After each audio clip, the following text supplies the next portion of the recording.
Latest technology என்று சொல்வார்களே, நவீன காலகட்டம் என்று சொல்வதற்கு எதுவாக இருந்தாலும் இன்றைக்கு தமிழ் ஒரு அவசியமான நூலாக இருந்து கொண்டிருக்கிறது, மொழியாக இருந்து கொண்டிருக்கிறது. எனவே இந்த அடிப்படையிலே நீங்கள் இன்றைக்கு உங்களிடத்திலே நாங்கள் சொல்வதெல்லாம் இப்ப நம்முடைய ஆசிரியர் அவர்கள், முருகேசன் ஆசிரியர் அவர்கள் சொன்னார்கள், படிப்புதான் முக்கியம், அதுதான் உங்களை மேம்படுத்தும், இந்த வயதிலே நீங்கள் வேறு வேறு சிந்தனைகளிலே உங்களை மாற்றிக்கொள்ளாதீர்கள் என்று அவர்கள் சொன்னார்கள்.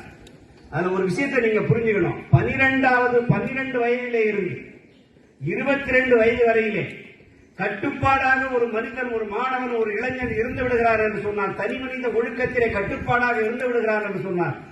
அதன் பிறகு அவனை எந்தவித ஒரு பக்க விளைவுகளும் அவனை தாக்காது.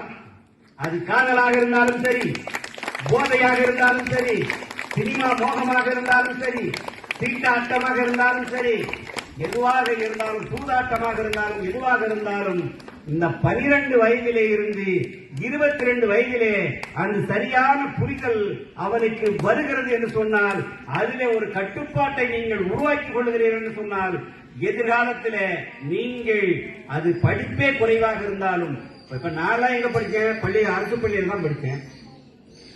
அடுத்தது ஐயா படிச்சது மாதிரி நானும் அண்ணாமலையில எம்ஏ தான் படித்தேன். அது பிறகு நான் ஒன்றும் படிக்கல. ஆனால் பள்ளியிலே கல்லூரியிலே படித்த படிப்பு எனக்கு குறைவுதான். ஆனால் என்னுடைய வீட்டிலே 2000 புத்தகங்கள் இன்றைக்கு இருந்து கொண்டிருக்கிறது. நாளைக்கு யாரு இருந்தாலும் நீங்க பார்க்கலாம். அத்துடன் நான் படித்துக் கொண்டிருக்கேன், இன்னமும் படித்துக் கொண்டிருக்கிறேன் இந்த புத்தகங்கள். உங்ககிட்ட பேச வரணும்னா திடீர்னு நாங்கள் பேச முடியாது. பல செய்திகளை, பல தரவுகளை நாங்கள் எடுத்துக்கொண்டுதான் பேச வேண்டும். இதுக்கு பல மணி நேரம் படித்தாக வேண்டும். அரை மணி நேரம் பேச வேண்டும் என்று சொன்னால் 5 மணி நேரம் நாங்கள் படித்தாக வேண்டும். 1 மணி நேரம் பேச வேண்டும் என்று சொன்னால் 10 மணி நேரங்கள் படித்தாக வேண்டும். செய்திகள் கொடுப்பதற்கு படித்தாக வேண்டும்.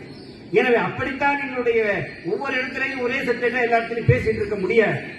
வேறு வேறு அந்தந்த தளத்திற்கு தகுந்ததை போல எங்களுடைய செய்திகளை நாங்கள் கொடுத்தாக வேண்டும். அப்படித்தான் உங்களையும் நாங்கள் சொல்லுகிறோம். உங்களுடைய படிப்பு என்பது வாழ்க்கையிலே இதுதான் ஒரு எல்லை, இதுதான் ஒரு காலகட்டம். தன்னுடைய தூக்கு மேடைக்கு செல்லுகின்ற வரையிலே படித்துக் கொண்டே இருந்தார் உமர் முக்தா.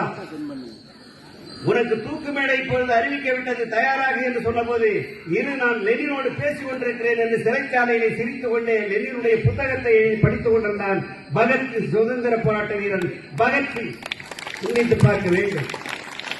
என்னுடைய படுக்கை அறையை சுற்றிய புத்தகத்தை வையுங்கள், நூல் நிலையத்தை வையுங்கள் என்று சொன்னார். ஆனால் அம்பேத்கர் அவர்தான் இந்திய சட்டத்தை எழுதினார். 32,000 புத்தகங்கள் அவருடைய படுக்கை அறையிலேயே இருந்தது. 15 ஆண்டு காலம் நூல் நிலையத்திலேயே தன்னுடைய வாழ்க்கையை நடத்தி 36,000 புத்தகங்களை படித்தவர் கார்ல் மார்க்ஸ்.